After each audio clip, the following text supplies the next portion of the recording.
Me splitting up with my wife has been the most hard thing that I've had to do. Tell me about that. I met her in high school. Kind of immediately hit it off, and she was always in like weird, interesting relationships and stuff like that, and I was always just like the friend that was just like the puppy dog, like, hey, I love you, but I'm not going to tell you. And just kind of like the immediate like, pow, I want to be with this person. And we ended up getting together and falling in love, and everything felt so good and right, and ended up not being. And through like all of the sacrifices and everything that I did, it was still not good enough. And coming to realize that I was good enough, just wasn't right. And that's okay. How long were you together? We were together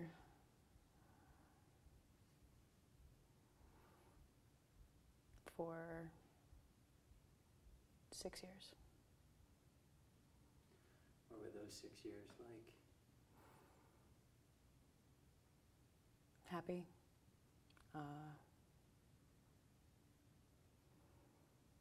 Overwhelmingly sad.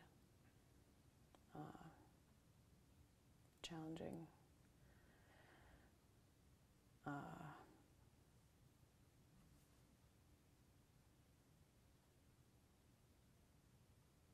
I grew a lot as a person. I kind of had to figure out, I don't know, just the person that I figured out how to love with. So it was a very interesting and informative experience. It was ridiculously blissful and horrifically sad.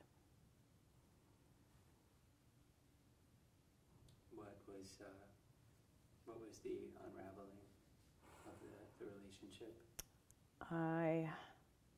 We were married, and after we got married, it came to light that she had cheated on me before we had gotten married, and I didn't find out about it until about 8 months after we were married. And pretty much I made the choice to stay because I did love her. I was in love with her, and I wanted to fight, and I wanted to make it work. And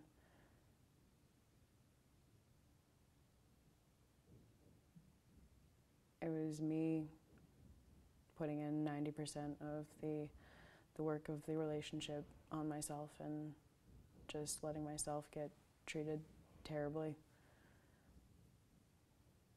because I was in love with her and I didn't want to let her go. And we moved across the country, kind of like a fresh start, clean slate kind of thing. And before that, we had gotten our vows renewed, and it was really good. We were, what I thought were finally fixing it, getting everything back together, and making such good progress in what we were doing. And she pretty much told me that she hadn't been in love with me for quite a while. And I was broke, penniless. I had spent all of my money getting us out there. And for, her to, be definitely cheating on me again. And, I pretty much was given the choice to either get, kicked out on the street or go home. With no help from her. I had to get help from family and friends to come back and kind of start at ground zero. What did that look like? What did Ground Zero look like? A lot of whiskey. Whole lot of it. I ended up moving in with my aunt, whose house we actually had our vows renewed at, and it was just it was constantly thrown in my face. Like, I would wake up on the couch like, oh yeah, that's the pillow that she totally like sewed and fixed, like, and just constantly, pretty constantly drunk the entire time. In fact, like, yeah, no, I don't think I was sober for more than like a day for a little over a year. Just, it hurt. And that was the only thing that kind of helped it. Do you have any memories of what that year looked like? It seems like drinking whiskey a day for a year would leave you pretty foggy. It was fairly foggy. I remember a few of my friends that, you know, showed me ridiculous amounts of love and support, and just they didn't give up on me, even though I wanted to give up on me.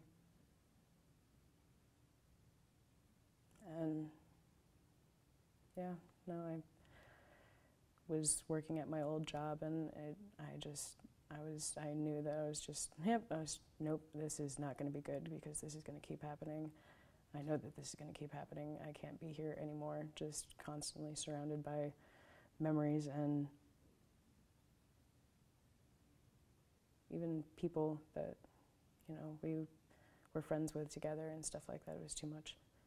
So I reconnected with Seth, who actually officiated my vow renewal, and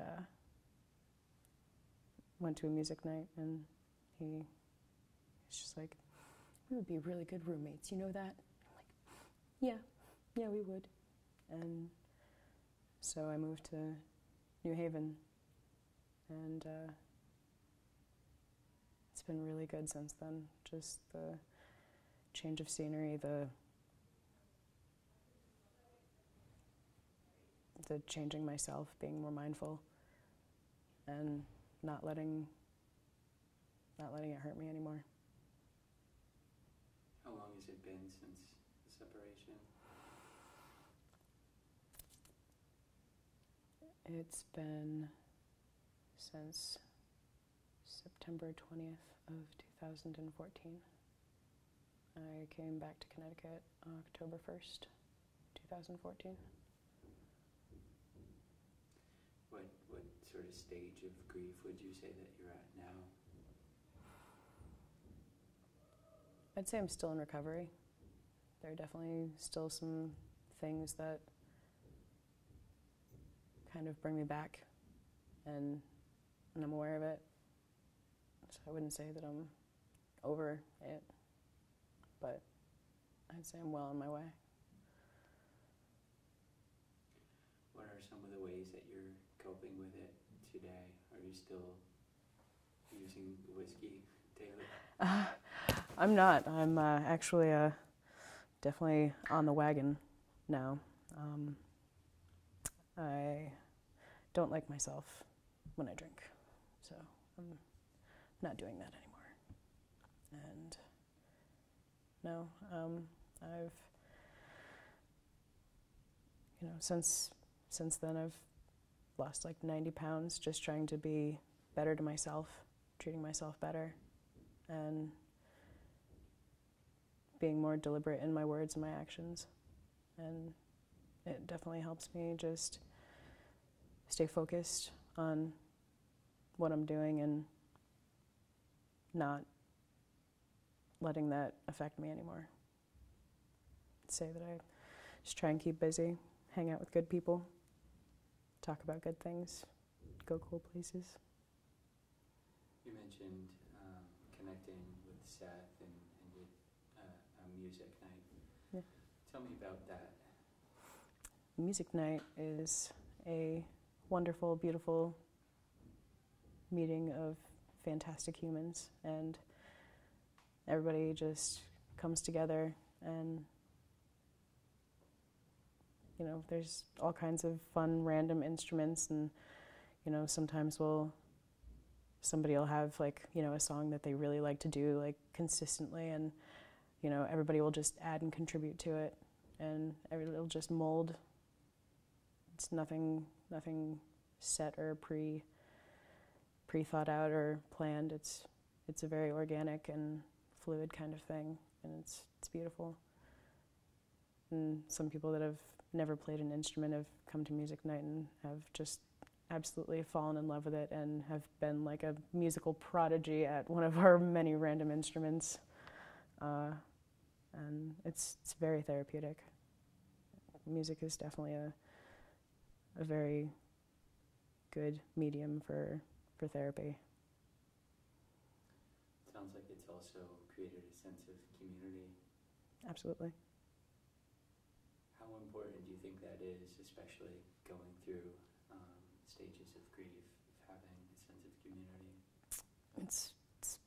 It's paramount. Music is definitely one of those things that it lets you just open up and let it out. Whatever it is, whatever you're feeling, whatever you can't say with your words, just regularly. You can express it through different styles of music, through just it's raw emotion, and people respect it more. Are you a musician? Would you consider yourself one? I enjoy music. I typically sing or do percussion. I dabble with strings, but it's been a very long time and rusty, and don't really, no. When the crazy guitarists around, I'm like, I'm not gonna whip out the few chords that I know because I'm just gonna make a fool of myself, but I can sing a little bit. Did you recognize that getting involved with Music Night was providing therapy for you? Absolutely. Yeah. Absolutely. Just it definitely felt like a release. Just think of a song that speaks to you and somehow weave it into whatever's going on, and people are like, oh yeah, no, let's do that song, and it feels really good to get it out. I want to backtrack a little bit to getting into your relationship with your ex. Were there any signs looking back that maybe you were not paying attention to that would have indicated a pattern in that relationship? Yeah. Just some people that, are very important to me being distant with, regarding us and stuff like that. So, people that love you, if there's something going on, they're probably not going to tell you. They're probably just going to skate around the issue and just be a little bit distant, standoffish about it. And that definitely happened. And, there were the friends that were just like, but heart wants what the heart wants, and I was blind. Was that your first relationship? No. No, I had others, but she was the longest and the one that I thought was going to be the one.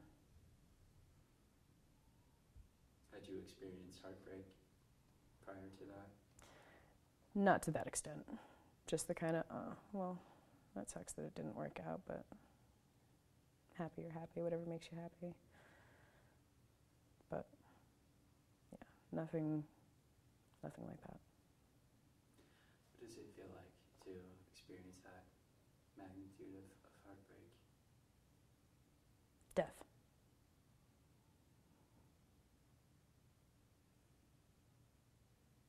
Complete blackness. You feel so far away. And just completely cut off. You feel out of control. You feel like you're watching your life and not actually doing it. And just didn't feel real. And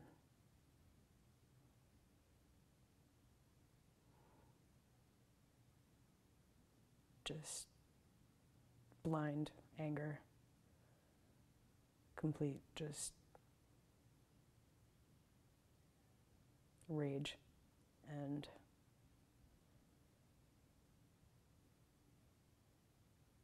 you feel stupid and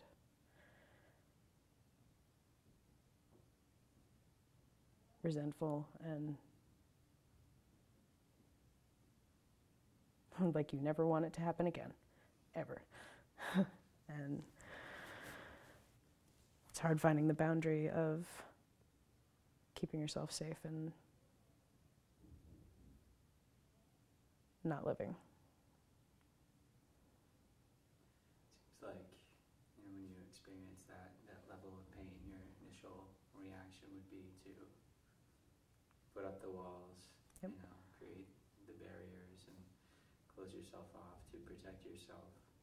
Yeah. But that it could also be very isolating as well when you need to be comforted. It's a really unfortunate paradox. Yeah. How did you move through that?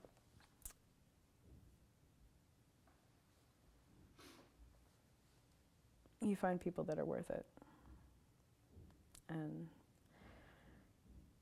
trust is a very, very, very hard thing to learn how to do again after something like that happens. And it's a lot of really hard work to let yourself be vulnerable again after something like that. And you just have to remind yourself that these people who are, trying to be in your life, they're most likely not trying to hurt you. And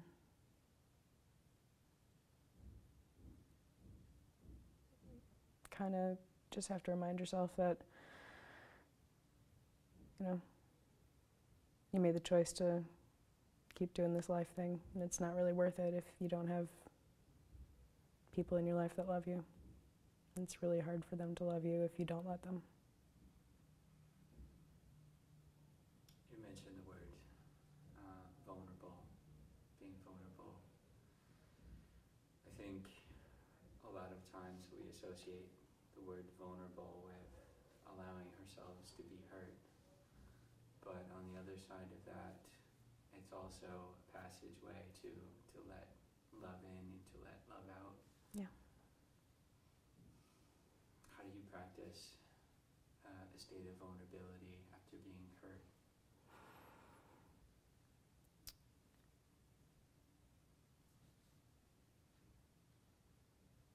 By telling people how you feel,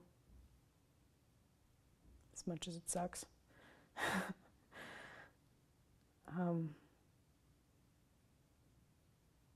Allowing people to do things for you,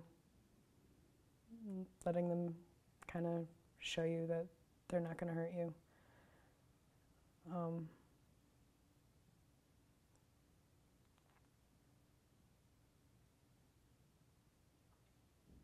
Just kind of, it's a very tentative process. It's slow and aggravating and horrifying, but it's worth it. Horrifying how?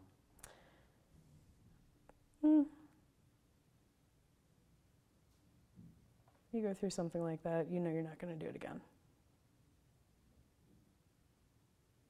So you don't let it. And the thought of somebody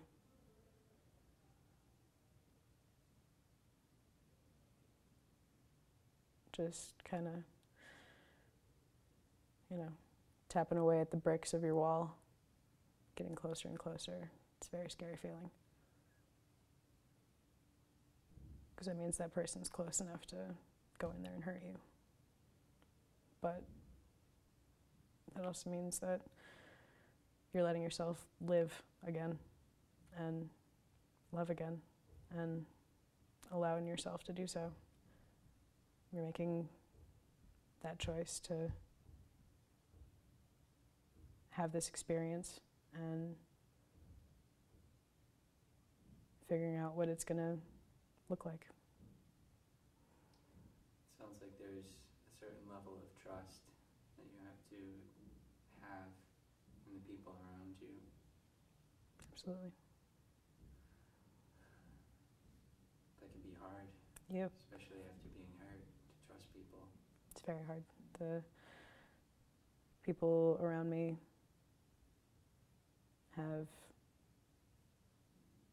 tirelessly shown that they're there just because they enjoy my company and they don't want anything from me. And it's a good feeling. And I know that I wouldn't have these amazing, deep connections with these people if I didn't trust them. Is it fair to say that your own vulnerability, transparency of where you were at that point in your life maybe helped to create and deepen these connections that exist today that are so valuable to you? Yeah. I'd say that it makes the people that decide to stick around a whole lot more valuable. Makes, those people kind of make it all worth it.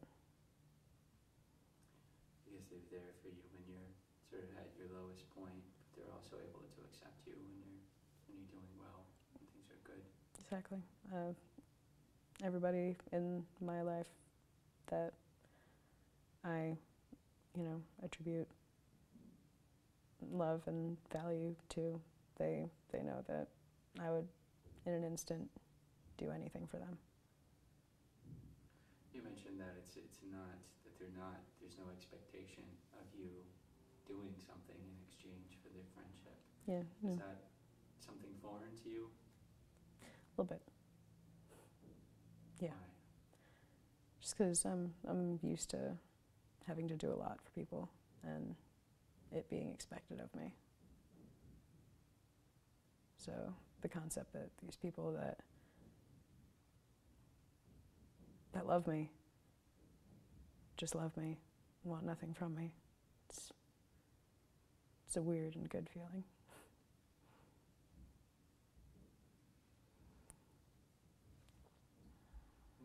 What has this done to the relationship that you have with yourself? It's made me appreciate myself. It's made me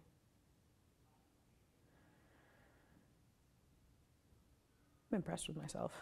I can't and don't even want to tell you how low I was. And to be where I am now, I'm very proud of myself. And it was definitely a kind of, make it or break it kind of point. And kind of had to choose, like, if you're gonna keep doing this, you're gonna do it right. You're gonna do it really well. And I feel like I'm doing okay. And I feel like going through this whole experience, it's made me appreciate how resilient and strong I am. was there a point where you mentioned a very low point. What was that point? Were you suicidal? Were you? Oh, absolutely. Yeah. Yeah. Tell me about that. The night that I was told that I essentially didn't have a wife anymore, it felt like I was dead and I didn't want to be here anymore. And I remember it completely perfectly. And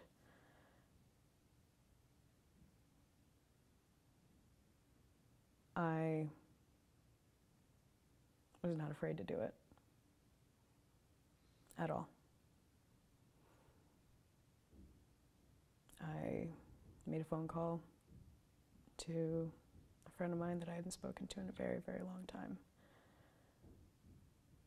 We were not on speaking terms, and I called her, and I pretty much was just like, I'm the last person probably you want to talk to, but really need you right now. And not even like 5 minutes later, she called me back, and I told her what happened and what I wanted to do. And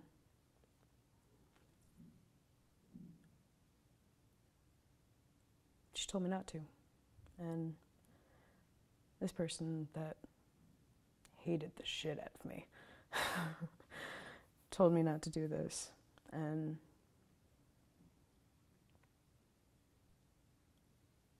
as much as I really wanted to, I needed to hold on to a couple things that are really important to me, and I didn't want to leave them behind. And I didn't want to hurt my family.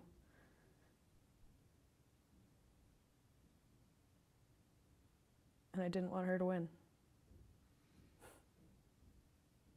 And that's what it would have been. So I decided to do better. What did that look like for you?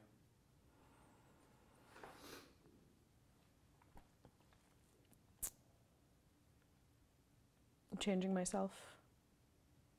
I was a much bigger lady back then, and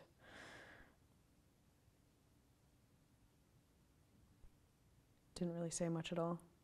I suppose I don't really say that much now, but when I do, it's different. I'm a far more confident person, a much stronger person, and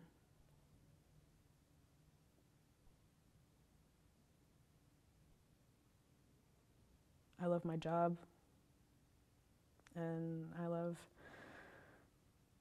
the place that I'm at. I love the people around me. Pretty much just surrounding myself with happy, positive things, and eventually it worked to make myself a more happy, positive person. So it sounds like you made some changes in your life with your environment, which eventually seeped into your interior space as well. Absolutely.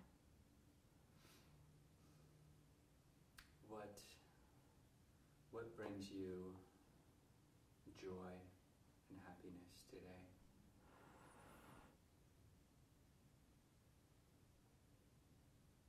Making the people that I love happy.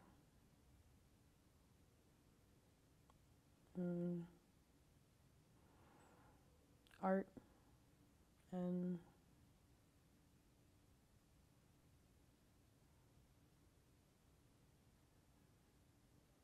creativity and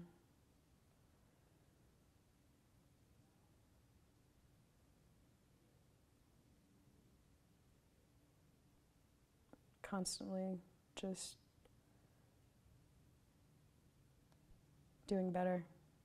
It makes me feel really good. Just improving and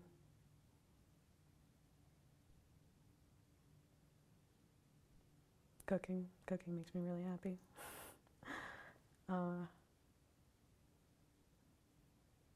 Yeah. Going new places, meeting new people. Makes me really happy. You mentioned loving other people. Is it fair to say that you're one of those people now that you love yourself as well? I wouldn't say completely, because it's kind of a very hard struggle to find your worth after something like that, but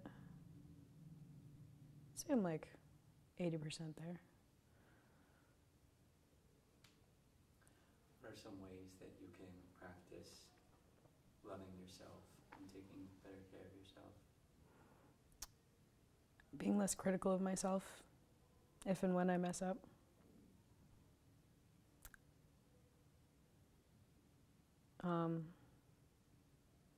Having healthier, just living practices, it really does make your life a whole lot better. And not drinking, that helps a lot.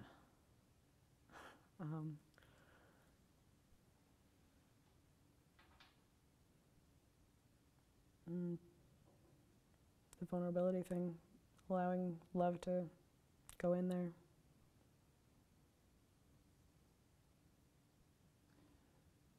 Was it hard for you to stop drinking? Yes. What did that road look like for you? And how does that road continue to look?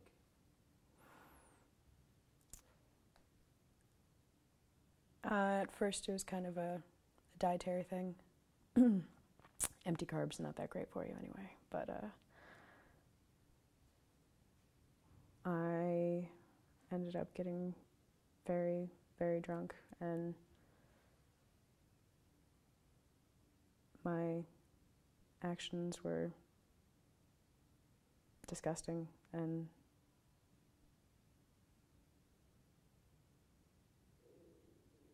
I ended up really hurting and affecting somebody that I love, and that's something that I won't let myself do again. And it's not worth it. No matter how great it made me feel, no matter how much it made that hurt go away, it's not worth me hurting somebody else. I'm strong enough and I can deal with it by myself. I don't need it. Has it been difficult to learn new behaviors and new coping skills instead of reaching for a drink when you're upset? Yeah. It was second nature. Just being mindful and thinking and just dealing with it internally and finding, positive things that I can do to distract myself. And it's been working pretty well. Do you go to meetings? No. No, okay. So it sounds like you have created an environment around you that supports your sobriety and your healing through the music nights, through your art, through cooking, which you love, surrounding yourself with people who love and accept you unconditionally as you're learning to do those things for yourself as well, which is huge, and you should be very proud of yourself. Yeah. It'd be very easy, and it's very tempting to want to give up when we're hurt, when our heart is on the floor, and it takes, as you mentioned, you recognize that you are resilient, and I think that we, as human beings, often underestimate our resiliency, and we think, when the shit's hitting the fan, that this is it, I'm dying, this feels like death, goodbye, goodbye cruel world. Yeah.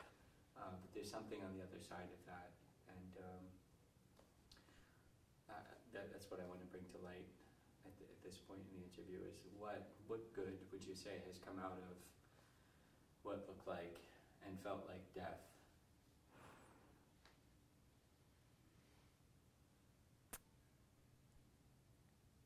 In a sense, I think I did a little bit. I feel like for there to be like an actual change, I feel like I'm a completely separate person, ergo, like, I feel like I probably just did a little bit, just a little died, but I'm making myself into the me that I want to be. And it's a slow and very arduous process, but it's worth it, because I'm worth it.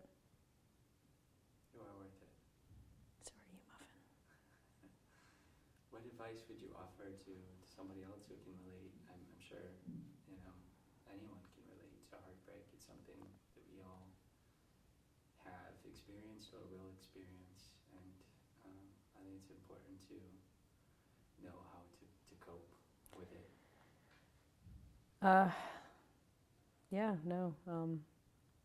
As appealing as substances that alter your mind may appear and feel like they're really, really helping you, they're not. They're only you just stepping away from your problems, where you need to step up and you need to make the choice to live your life how you want to live it. And you need to be unapologetically you. And you need to realize that if you're living, you're worth it. If you're breathing, you're worth it. And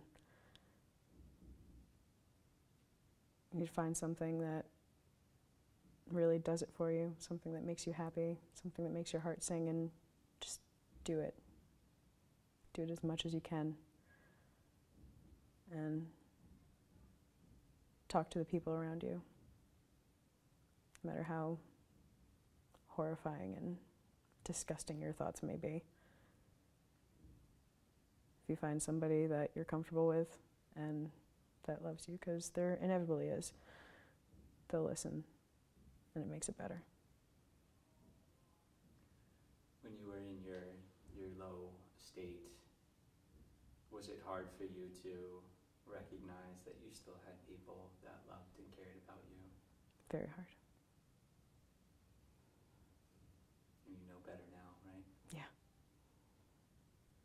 Yeah, I think that's important. When we feel low and when we feel unworthy, we think that we have no purpose and no meaning, and there's no reason for us to be here. But I think if we zoom out to the bigger picture, that there are many lives impacted and touched and benefited by just our presence. Not necessarily what we do for them, but just by being who we are. Exactly. And that's something that sometimes you don't realize until we get to the other side of that bridge. But it's important, I think, especially for those who are watching this or reading this, who may be hanging on that little very fragile thread of hope that they have left, to know that there are people who love us and that it will get better and we are worth it, and we can survive it. Yeah. Do you have a favorite quote or a mantra or song lyric or something that resonates share? I do. It's kind of one that I sort of thought up, and it try and say it every morning, and it kind of like sets the tone for the day. It's be mindful, be present, and be deliberate. What does that mean to you? I feel like if you're those three things, you can make it.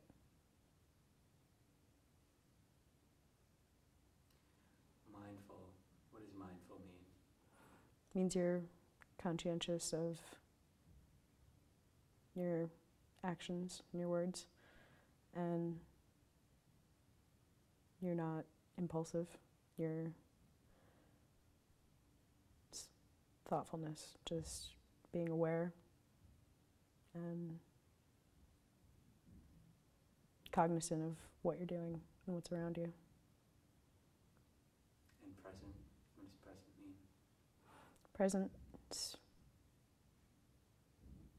you don't let whatever is really affecting you, make you want to be anywhere that you're not. Don't get drunk. Don't make an excuse why you can't deal with something that's right in front of you. Be there, be attentive. If you have a problem, deal with it. And deliberate. What does deliberate mean? It's kind of just thinking before you act, and making choices rather than acting impulsively.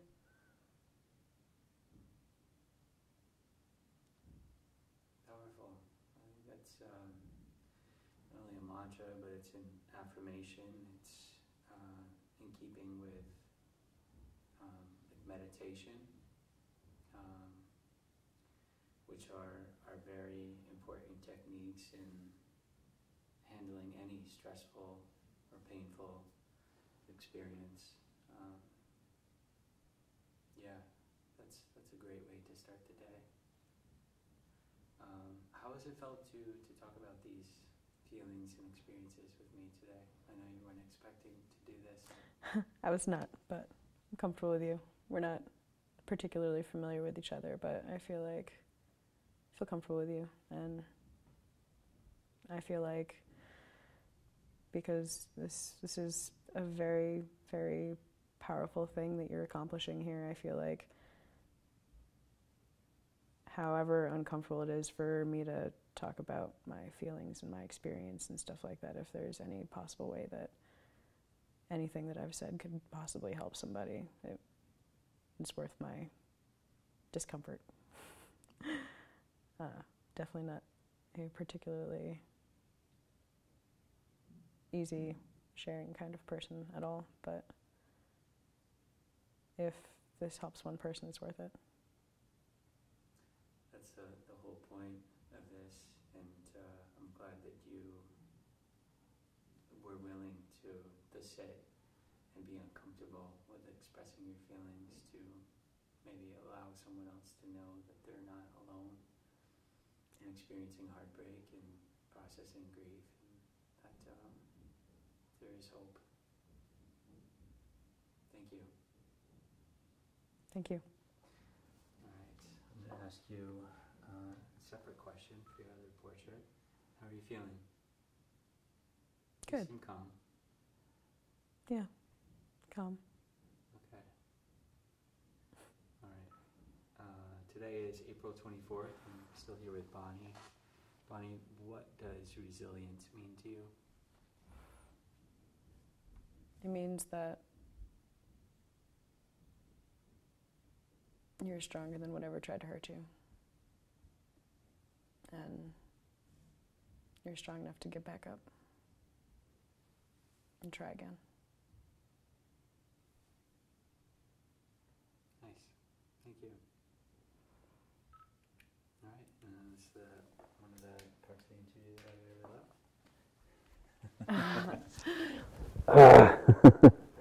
Thank you. Thank That was you. huge.